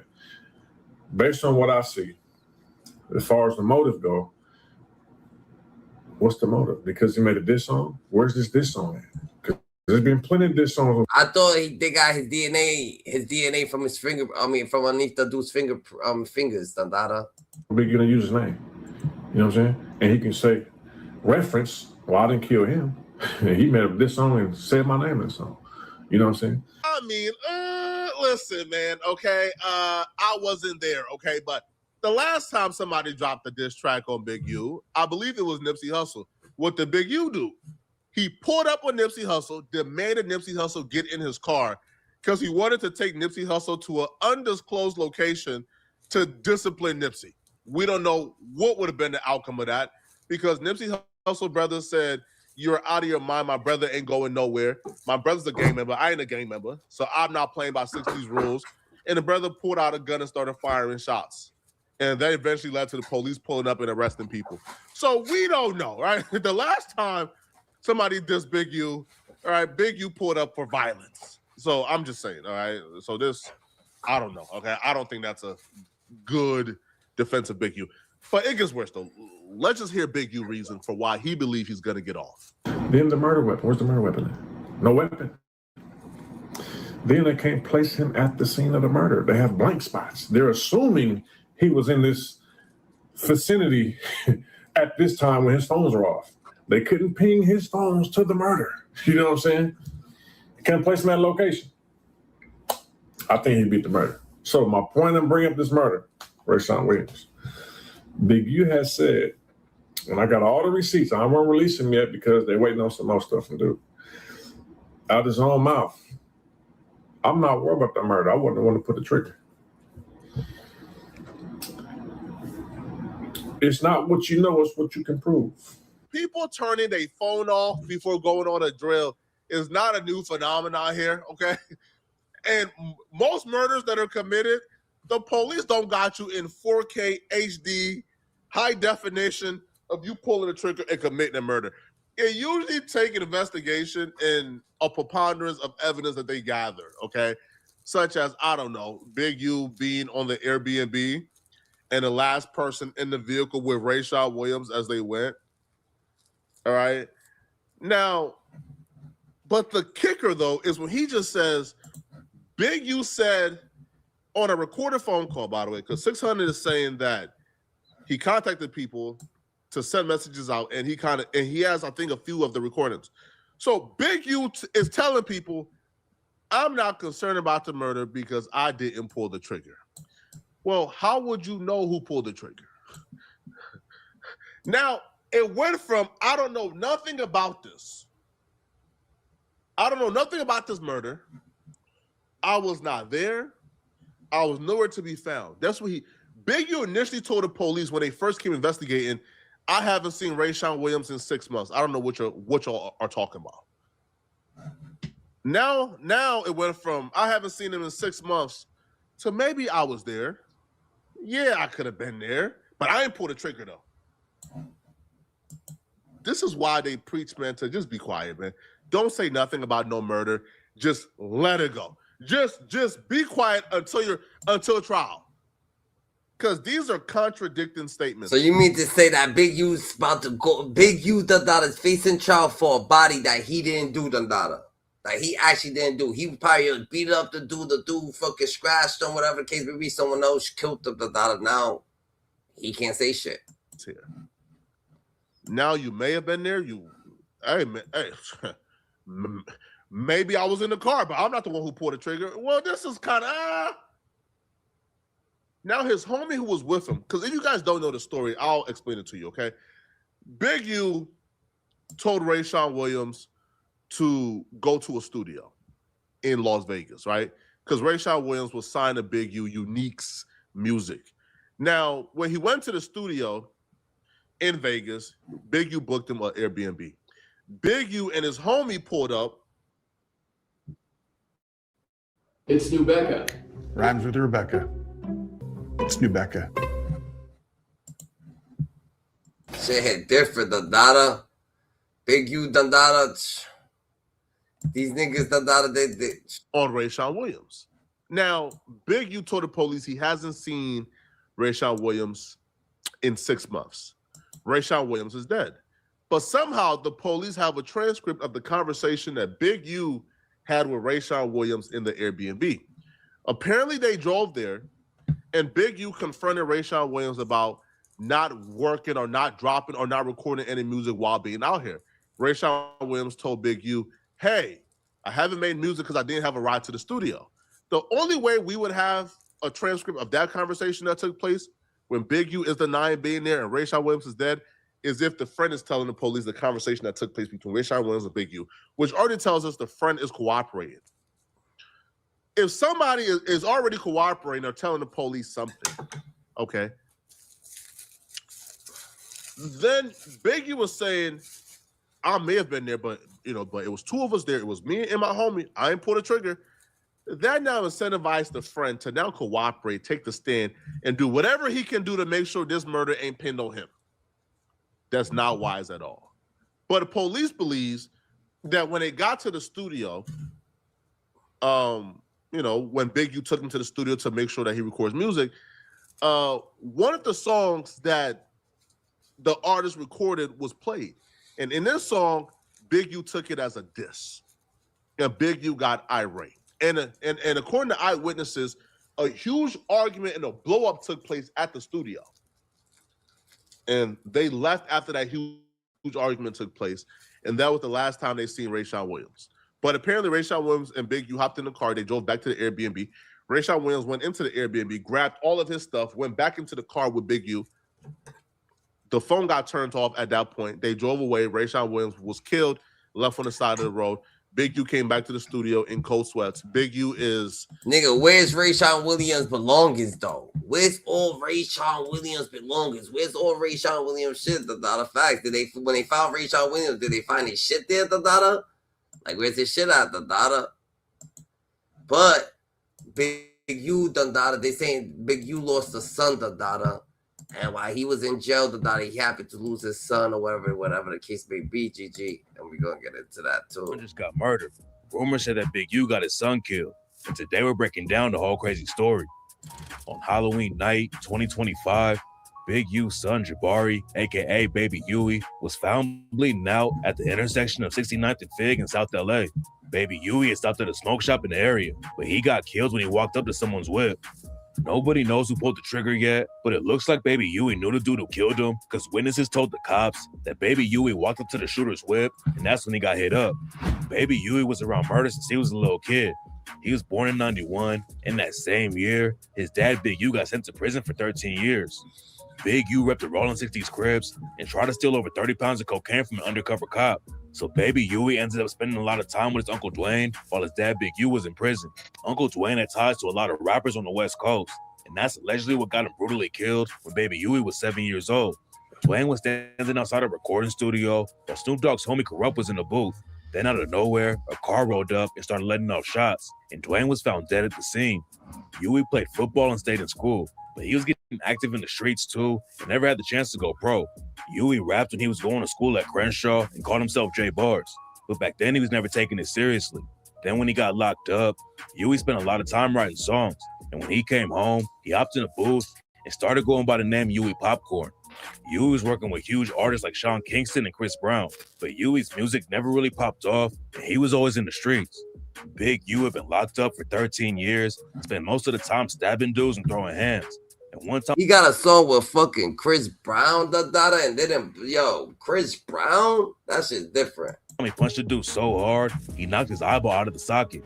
When Big U came home in 2004, he started a charity called Developing Options, and he said it was to keep the kids out of. That's how you know that if you're not a rapper, you're not gonna be a rapper, bro. Like, you know what I'm saying? Because you got a single with Chris Brown, you should have blew. You know, check it out. It's Santana again. The streets, but according to the cops, the charity was just a front for Big U and his homies. Baby Yui started working for the charity when he came home from jail, but Big U and him were allegedly putting all the charity money in their own pockets. Developing Options was getting money from everywhere. The Gang Reduction Youth Development Program started giving them $500K a year back in 2015, and they were even taking money from dudes like Draymond Green and Shaq. Big U wasn't just scamming athletes though, he was also ordering his goons to put hands on them. According to the FBI, a boxer named Adrian Broner set up a dice game in LA back in 2019 and invited a bunch of NBA players. The dice Broner was using were allegedly rigged though, and Broner won millions off the NBA stars. Then Big U heard about the fixed dice game and sent some goons to put hands on Adrian Broner because Broner didn't cut Big U in on the action. Big U got the money back that Broner won from the NBA players. Never that. AB should have beat his ass. Like, come on, AB, you're a boxer. You ain't beat him. Then Big U allegedly charged the players $100K each before he'd give their money back to him. Baby Yui allegedly had both feet in the trenches just like his dad, but his brother Dayon took a different route. Baby Yui couldn't go far in football because he started getting locked up, but Dayon stayed out of trouble and ended up playing for the LA Chargers as a linebacker. Baby Yui getting killed like that was a brutal loss for his brother Dayon, but less than a week later, he had a crazy game against the Tennessee Titans and had 7 tackles, a sack, and a pass deflection that won the game. And after the game, Dayon had an interview and said he just wanted to be able to talk to his brother one more time. Dayon said he was having the worst year of his life. His brother got murdered, plus his dad is facing life in prison, and Dayon's connected to Big U's case in a brutal way. According to the cops, Big U murdered a rapper named RAYSHAWN Williams in Vegas and dumped his body out in the desert. RAYSHAWN wasn't just a random rapper that Big U had beef with though. RAYSHAWN grew up with Big U's son Dayon and was one of his best friends. Big U coached RAYSHAWN in football when he was a kid, and RAYSHAWN even lived with Big U for a while when he was in high school. But according to the indictment, RAYSHAWN wore one of Dayon's chains to school without asking, so Big U kicked him out of the house. A few years later, Big U signed RAYSHAWN to his unique music label, but there was still some drama going on behind the scenes, and RAYSHAWN allegedly dissed Big U on a track. RAYSHAWN rapped about how he was going to get himself shot in the face because he was dissing Big U, and then 5 days later, that's exactly what happened to him. Big U's label paid for RAYSHAWN to fly to Vegas and record new music. He was supposed to go to the studio every day and make new tracks, but then RAYSHAWN missed a studio session and Big U got heated about it. Big U and his homie Sylvester Robinson drove out to Vegas to press RAYSHAWN. It's not clear exactly what happened next, but the cops think Big U took RAYSHAWN out to the desert, shot him in the face, then left his body in the ditch. Big U and RAYSHAWN had been at the studio together the night that RAYSHAWN got killed. They left in Big U's whip, and that's when Big U allegedly killed him. Then a few hours later, Big U went back to the studio to try to get rid of the security footage. RAYSHAWN allegedly repped the ROLLIN 60s too, and some people think that Baby Yui got killed as give back for RAYSHAWN. RAYSHAWN got killed back in 2021, but now Big U is locked up and can't slide on whoever took his son out. Wack 100 knew Baby Yui though, and he said he doesn't think his death had anything to do with Big U's case. Big U's name protected Jabari. I can stand on that whatever went on with him had zero to do with Big U or any backlash. What's weird about the situation though is that Baby Yui got killed outside of a weed shop. And Big U was known for extorting weed shops in LA. One dude who ran a weed dispensary worked with the cops and said that Big U was charging him $25K a month for protection. That's different, Dada. He probably went to the weed shop that his pops, Dada, used to fucking think. Dada thinking it was okay. Dada shit changed. He's locked up. Dada, for all the money that he burnt up with, Dada, they gave that shit to somebody. You know what, Dada? Let me just give this shit over here, Dada. And took him out. And when the dude missed a payment, Big U sent his goons to rob the shop. After that, Big U used the same dude to help him set up robberies on other weed shops. Then Big U's homie Loose Cannon went on No Jumper and self-snitched like crazy about the weed shop robbery. Loose Cannon also talks about how Big U and him extorted a rapper for $50K. Big U and his crew were allegedly robbing, extorting, and putting hands on people all over LA. And Baby Yui was allegedly involved with a lot of it too. Baby Yui wasn't named in the indictment that Big U is fighting right now, but sources claim that he's been running the streets with Big U ever since he came home from jail. There's no evidence to back it up yet, but rumors say that Baby Yui got killed outside of a smoke shop because he was extorting a dude who ran it. Big U was putting major pressure on people when he was free, and a lot of them were afraid to clap back. But Baby Yui allegedly got killed because he tried to press the wrong people. Baby Yui also could have been killed to get back for Nipsey Hussle. A lot of people think Big U was involved with Nip getting killed. And the feds are allegedly going to open the investigation up again, even though they already booked Eric Holder for pulling the trigger on Nip. What's crazy about the Big U and Nipsey situation is that Big U allegedly killed RAYSHAWN in the Mojave Desert outside of Vegas. And a few years before that, Nipsey dropped the track Victory Lap and rapped, "You got an L, but got an E for effort." Stretched him, dropped him off, left him in the Mojave Desert, then left him. Nobody knows who pulled the trigger on Baby Yui, but another Rollin 60 named 600 called out Big U's homies for not sliding for him. All you Greg Chris up there popping it for Big U. Y'all was riding down for Big U. My son got killed. Nigga, why you niggas ain't sliding, bro? 600 and Big U were beefing before Big U got locked up. And before Big U turned himself into the cops, he dissed 600, Loose Cannon, and Wack 100 and said they were spreading lies about him, and that's why he got charged. When they raided my houses and my property, they was asking about Wack. Wack, Loose Cannon, 600, and this internet stuff. All of y'all filed. All y'all who be sending shit around the internet. All y'all who be promoting and listening to what these niggas saying. All y'all giving these likes and hidden likes. All y'all supporting this. All y'all guilty of this fuck shit. 600 probably isn't going to be sliding to get back for Baby Yui, but there's no telling what's going to go down next, especially if Baby Yui really did get backdoored by some other Rollin 60s like people think. Did he get backdoor? Y'all think Baby Yui got backdoor, Dada? Or you think that maybe they got back for RAYSHAWN Williams, Dada? Y'all keep playing, Dada. Maybe we was get back for the RAYSHAWN Williams situation, Dada. He wasn't extorting nobody. By now, it's widely known that Big U has had the keys to the Rollin 60s, who are not only the deepest black gang in LA County, but has spread across the nation and set up large bases in cities like Atlanta, St. Louis, and Baltimore, to name a few. But his reign over this powerhouse gang didn't just happen overnight. Born Eugene Hanley, he grew up the majority of his life on the west side of South Central, near Arlington and Slauson. He would join the Arlington Gangsters, who were led by his cousin Chili Capone. The AGs would eventually emerge and become the Rollin 60s. U built his reputation as an elite fighter, learning martial arts and acquiring a black belt. When the crack era came around, Big U's focus shifted into making money. In 1991, he was arrested in a sting operation after he and another person attempted to rob someone they assumed to be a drug dealer. After serving 13 years, Big U was released in 2004. Post-release, Big U would dive back into the music industry, managing local LA rappers like Sandman the Goose and Nipsey Hussle. On March 19th of 2025, Big U and other alleged members of the Rollin 60s were arrested as a part of a federal investigation. In the RICO charges, Big U is accused of carrying out the 2021 murder of RAYSHAWN Williams. RAYSHAWN Anthony Williams was born on January 3rd of 2000. Before he shifted gears and began rapping, he originally aspired to be in the NFL. Big U coached RAYSHAWN in football since he was young. RAYSHAWN developed a sense of trust in Big U as someone he could look up to. RAYSHAWN even lived with Big U for a period while he was in high school, as RAYSHAWN and Big U's son were good friends. At some point, Big U believed that RAYSHAWN had wore a chain that belonged to his son without his permission, thus leading to RAYSHAWN being kicked out. At Crenshaw High, he played wide receiver. Being involved with sports would keep him out of trouble. After high school, his football dreams fizzled out.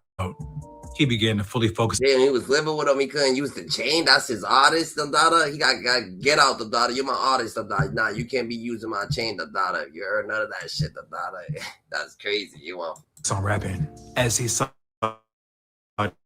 his opportunity to get rich. In 2021, RAYSHAWN had been living in California with his older cousin. At that time, he was under Big U's Unique Music and was working with a music producer on an upcoming project.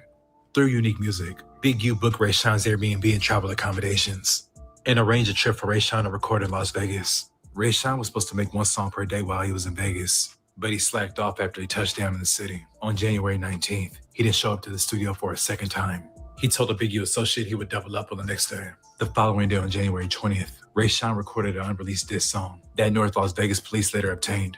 Authorities believe this track is aimed at Big U. Big U was later informed of RAYSHAWN's song, as well as him wasting studio time. It's believed that these were main factors that led to the dispute between Big U and RAYSHAWN. A dispute serious enough that 2 days later, that nigga went in the studio, the daughter was like, you know what, the daughter? I'm dissing this nigga, the daughter. He already kicked him out. He already fucking with him, the daughter. Like, he ain't want to, like, fuck with that shit, the daughter. He need to get this. Big U and Sylvester drove from LA to Vegas to confront RAYSHAWN. Big U and his associate arrived in Vegas on January 23rd. At around 2 a.m. on January 24th, Big U pulled up to RAYSHAWN's Airbnb and asked him why he did not show up to the studio the day prior. RAYSHAWN claimed he did not have a ride to the studio. RAYSHAWN's friend was also present during this encounter. Damn, so RAYSHAWN boy was there, the daughter. He ain't fucking help him. Like, you just let them. On the night of January 24th, 2021, at 7 p.m., Big U arrives at the studio. At around 9 p.m., RAYSHAWN arrives at the studio and recorded a song from 11 p.m. until midnight. On January 25th, around 12:37 a.m., Big U left the studio, and the gray sedan that he and Sylvester had driven to the studio was no longer there. At approximately 12:59 a.m., Big U's phone stopped reporting location data of any kind, with the last data recorded within the vicinity of the studio. At approximately 1:13 a.m., surveillance footage at the Airbnb revealed a gray sedan arriving to the Airbnb.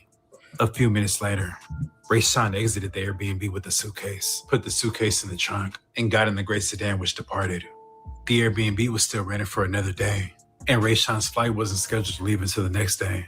Both of Big U's phones did not begin reporting location data until 2:15 a.m. At approximately 2:30 a.m., Big U returned to the studio alone in the gray sedan. He was reportedly drenched in sweat. Big U told security that he just came back from the gym.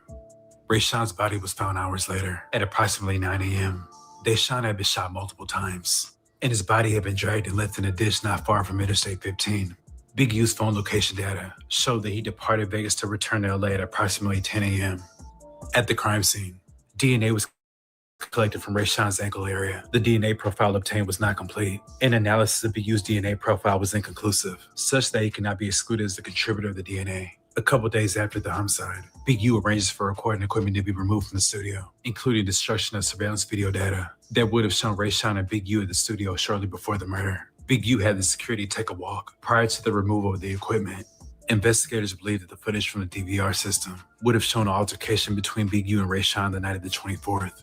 RAYSHAWN's aunt called Big U on January 27th after she learned RAYSHAWN had been killed. Big U claimed he had not seen or heard from RAYSHAWN. The crazy part is that why ain't the footage there? The footage would have been there. He really would have been clear. Like, look at the ain't nothing happening while niggas was there and shit like that, whatever case. So he's not there. The footage is not there, and then Big Q say you haven't seen him, that's crazy. But you flew him out, so you haven't talked to him, but everybody, the studio engineer saying that you've been talking to him, that's just stupid. And did not know his whereabouts. RAYSHAWN's aunt told investigators that Big U would call her on a weekly basis prior to the murder. But after that phone call on January 27th, she never again heard from Big U. Throughout the entire investigation, the family members and friends who have been interviewed have pointed to Big U as the person they believe to be responsible for RAYSHAWN's murder. Within days, multiple people were sending Instagram messages to Big U, demanding answers for what happened to RAYSHAWN, all of which went without response. North Las Vegas police searched RAYSHAWN's Instagram. RAYSHAWN's final Instagram message to Big U was regarding the price of a song and was sent on January 24th at 1:57 p.m. Big U did not respond until January 26, 2021 at 8:14 a.m., almost 24 hours after Big U left Las Vegas following RAYSHAWN's murder. In the meantime, the evidence shows Big U had seen RAYSHAWN at the studio the night of January 24th after RAYSHAWN had sent the message, and Big U would have presumably discussed the price of the song there. Appearing to authorities that Big U sent the Instagram message on January 26th in an attempt to plead ignorance that RAYSHAWN was murdered and to avoid suspicion from law enforcement of his alleged involvement in the murder. In 2023, North Las Vegas police went by Big U's home when he was not there, after leaving a business card and informing his wife that they were following up on the 2-year anniversary of RAYSHAWN's murder. His wife would lie to police, stating that Big U lived at the 62nd Street house sometimes. In actuality, Big U was there most nights unless he was traveling. Big U's wife then called him off his dad's phone to inform him that police showed up at their house. After the call, Big U did not return home for 2 weeks, something he had not done during the entirety of the surveillance. On February 14th, during a wiretap call, Big U called Martin to meet with him at his auto shop to discuss the police investigation into RAYSHAWN's murder. Following the call to Martin, Big U immediately placed calls to his associate, abbreviated as DS. DS was the person who reportedly removed the video surveillance from the studio. The first few calls went unanswered. Then Big U told him he needed to meet with him. The following is a transcript of the portion of the conversation. Where you at? At the house, ready to jump in the shower. Which I need to pull up on you. All right, I'm right here at the house. All right, I gotta pull up on you in how long you gonna be? You ain't about to go nowhere, are you? Nah, okay. I'll just jump in the shower though, just to be ready though. Okay, all right, for sure. Within the last few weeks, a leaked recorded phone call has surfaced, revealing RAYSHAWN's mother telling Wack 100 about Big U's arrest before it happened. When did the test come back? When did the DNA come back? It came back 2 months ago. And they still ain't arrested the nigga? Well, they told me between me and you, please, between me and you, don't tell nobody because they don't want nobody to know. They're going to be making an arrest the end of March, the beginning of April. Gotcha. Now I'm going to sit back and watch the show. Prior to turning himself in, Big U recorded videos denying the accusations. I'm looking at all these charges on the news. I'm headed back to LA.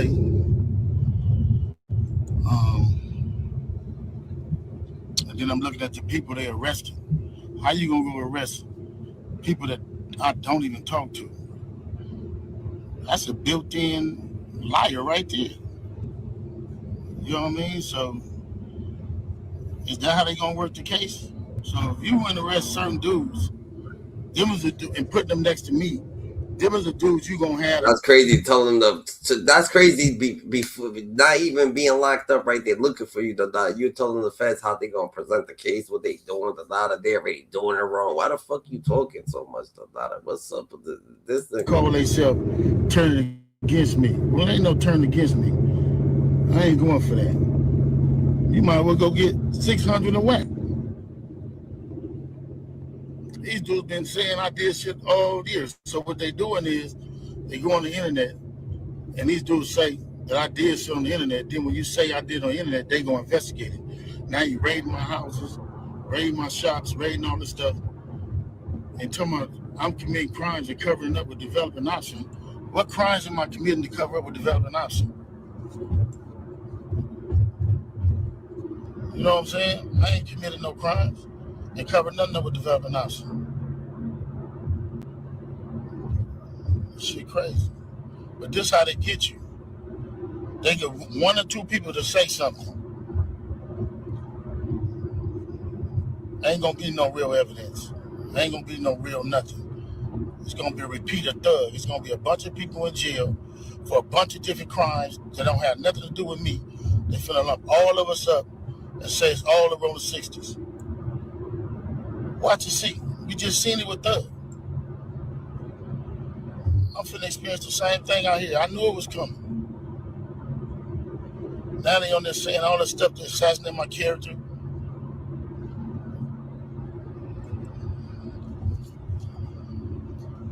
All right, man, just pray for me. And again, how they there with the police and y'all sitting there following them.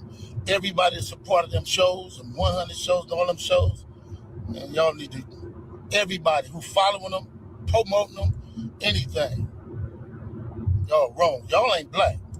And y'all show ain't for our people. If convicted, Big U would face a maximum sentence of life in prison. I'd like to thank you guys for watching. Please like, comment. Damn, man. Big U yo, Big U really thinks he's about to beat this shit himself tonight. He really thinks, yo, they don't got nothing on me. Nigga, you should have went to fucking Hong Kong, nigga. You should have dipped. No lie, Dada. You should have fled, nigga. You know where it was, Dada. Ain't nothing. Just because you say ain't nothing, Dada, you knew something was up, Dada. You should have just bounced, Dada. You like, but no, you want to sit around, Dada, and turn yourself in and act like ain't nothing happened. Number one. For a parent to have to bury a child is a tragedy that none should suffer. For a parent to miss that burial is yet another tragedy. Unfortunately, such is this case here. First, regardless of the circumstances, the factors set forth in the Bail Reform Act still apply. And here, defendant Eugene Henley, Jr., also known as Big U, defendant is charged with the murder of a young man who himself was buried by his parents, a funeral that defendant famously did not attend, despite knowing the victim his whole life, managing his music career, and paying for the trip that would be his last moments on earth. Amidst the other vast and sweeping allegations in this case, the Bail Reform Act continues to demand detention based on the danger and risk of non-appearance. Second, defendant cites to a single district court case in which a court granted release under 31421 in order to attend a funeral. This single instance, however, is belied by an outstanding number of cases in which courts have routinely, if not uniformly, denied requests to attend funerals. Now, here's the thing. I don't know if Big U did it or didn't do it or what he had to do with anything, if he had anything to do with it at all. I will say this. If it's true, that is poetic justice, just the end of the day is, because he's alleged to have essentially did the exact same thing in a different way and in a different manner, but basically take someone's young son away. Now, if he didn't do it, I'm sorry, when he gets out, you gotta leave. Like, you gotta leave. You literally had to leave California, bro. You damn near gotta go back to Chicago. Because at the end, when he gets out, the daughter, all right, Seti. End of the day, this means guilt by association. This is the same dude saying that Ben 10's about to go to jail and he ain't even in jail. That Big U's in jail looking at all these charges saying it when he gets out.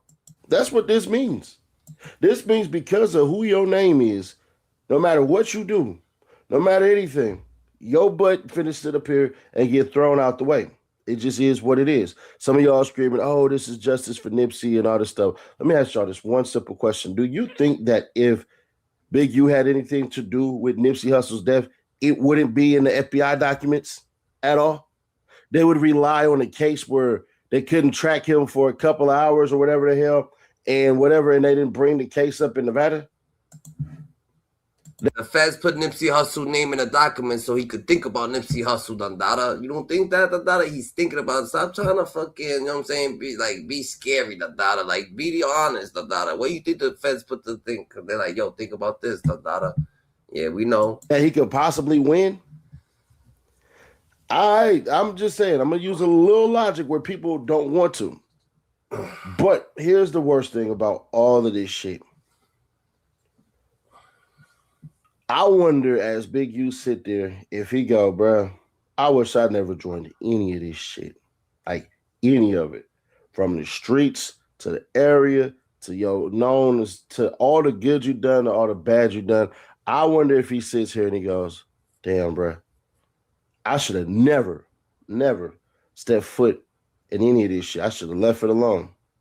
When he was going the religious route, as he talks about in interviews and all this stuff. I'm just curious because I know Youngers is taught from the jump, like, bro, this would come with it. This would come with it. Hell or the cell. No two hands about it. That's just the rules. But people do have change of hearts when they get older. I've seen a couple of cats, and this is no disrespect when I say this, get older and realize this is cold bullshit. But here's the worst part right here. And I'm going to put a little grain of salt with this because some may make it sense. Roll it. The content of those calls itself are also in violation of BOP policy, as the majority of those calls using other inmate numbers are to an individual identifier that defendant refers to as his girlfriend. In those calls, defendant discusses how to thwart BOP male policy so that defendant can receive illicit photos of her while incarcerated, as well as hiding those photos in legal folders, while simultaneously engaging in phone X. Defendant and his girlfriend have also devised a scheme in which his girlfriend will sign up for a single paralegal class so that she can visit him in custody, subverting MDC rules that only allow for immediate family or legal visitations. Defendant also has discussed sending messages to his co-defendants who are on pretrial supervision with orders not to contact co-defendants, a desire to enforce a rule that no one in the case be allowed to plead guilty unless defendant does, getting in touch with a confidential informant or snitch, according to defendant. In this case, hiring and paying hundreds of thousands of dollars for a team of lawyers, investigators, and paralegals, despite defendant's current retainment of 2 CJA-funded attorneys and otherwise coded communications. So why ain't the girlfriend arrested? Why not? Why is the girlfriend not arrested? See, it be certain things that the feds do, that they say, that they play, that they kind of mend and bend the rules. And I'm sitting here like, y'all want this dude that bad. Why not even just arrest the girlfriend and make her a freaking witness? And say, hey, bro, he wanted me to go for witness intimidation. Those is extra charges that even if he beat all the other charges, they're going to mess around and go, yeah, we got him on this. Because they said through coded language. Watch this. Imagine if you had, I don't know, a girlfriend. Ladies watching this, a boyfriend, right? And you thought to yourself, damn, I wonder what I could do to help. And they say, well, shit, you could learn law, right? And you go, all right, man. All right. Sure, why not? I think I could do that. Like, I definitely want to help you. And what if somebody is going about it the way it's saying, man, they doing me all type of wrong, they foul, they don't know, you know what I'm saying? They doing me whatever. And you sitting here and you going, for real? They ain't letting you see this, they ain't letting you see that. And Big U not even knowing, bro, that once this type of shit comes and it's a RICO, bro, you're not getting any information to days before. You ain't getting nothing. But if any of y'all say, nah, I would never do that, I would ask y'all, how many of y'all actually like the cartoon character called The Flash? Because that's exactly what The Flash did. Became a lawyer so that he could fight for his father's innocence because he felt like whatever. Just gonna say, when I was a youngin', that's what I wanted to do, was be a lawyer because of my people that was being taken to jail because of the stuff I was told about them. Turns out they was actually all guilty of the shit that they was accused of, but still.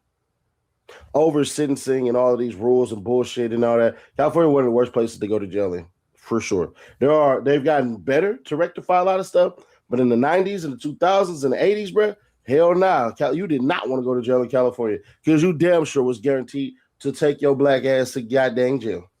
Well, prison, pardon me. So we shall see, man, but it don't look good. I'm going to be fair. If Big U is this reckless, it just means that he ultimately has, dare I say, accepted his fate. If he really this goddamn reckless, bro, you've accepted your fate. To say, hey, none of y'all accept the deal, none of you cats accept the deal until they come with me for one, like, till they come with me, come, the hell am I saying? Until they come for one for me. There we go. For one for me. Until they come one for me. I don't know, bro. I'm brain farting like a hell. Chat lag like a mug. But yeah. Shit different, Dada. Big U, Dada. I don't know. This nigga must be the smartest man on earth, Dada, because he really playing a chess game with those feds, Dada. But he actually feels like, yo, this shit's gonna work, Dada. It's gonna work out, Dada. But yo, Dada, they caught you like red-handed. That's the crazy part about it. They gave you the money. Like, what the fuck? It's like they gave you. It's like them giving you the gun, Dada. They gave you the money, Dada. Y'all like, comment, subscribe, Dada. Like, comment, subscribe. Hit the subscription bell, Dada. They're acquainted with us on a daily, Dada. Hit that subscription bell, Dada. It all, but it's been covered. It's been covered by a couple of media outlets, and it's not looking good. It is not looking good because there is a host of of informants and CWs and CHSs, confidential human sources. And let me just read a little bit from the Source magazine. Yeah, there's so many people telling the dog. They even got James Harden. They saying that it's telling the dog, your boy James Harden, your boy Molly Moore, the dog. There's the fucking the dispensary dudes, the dog. There's so many people, the dog, that's on this card, the dog. A couple crip people, a couple this, like shit's crazy though. But shout out to Big U, the dada. Shout out to you. Shout out to the world, the dada. Shout out to everybody, the dada. You know what I'm saying? Shout out to Nipsey Hussle's family. Shout out to RAYSHAWN Williams' family. Shout out to Big U's family and Big U losing his son, the dada, because that's crazy too, the dada. You heard? So let's just stay more aware than ever, the dada. Remember, we're in the elevator. Who's elevator? God's elevator, the dada. And if you mark it, we're going to spark it. If you ping it, we're going to sting it. If you drop the low, we're going to flock this low. You heard? You know what I'm saying? You tagged it. We run the static. Yo, Big U, Dundada. Hopefully he, you know what I'm saying? He gets his, you know what I'm saying, fair chance at trial, Dundada. There's so much going on, Dundada. He did do it. He did a lot, they saying. You know what I'm saying? But hey, you know what I'm saying? We got to stay more aware than ever. We can't clean dirt with dirt, Dundada. So life's what you make. You can't love it. You can't hate it, Dundada. You heard, Dundada. Stay more aware. Remember, God chose you because he knew he could trust you. God's best kept secret, Dundada. Hit the subscription button to get acquainted with it. So, Dundada, it's a fact.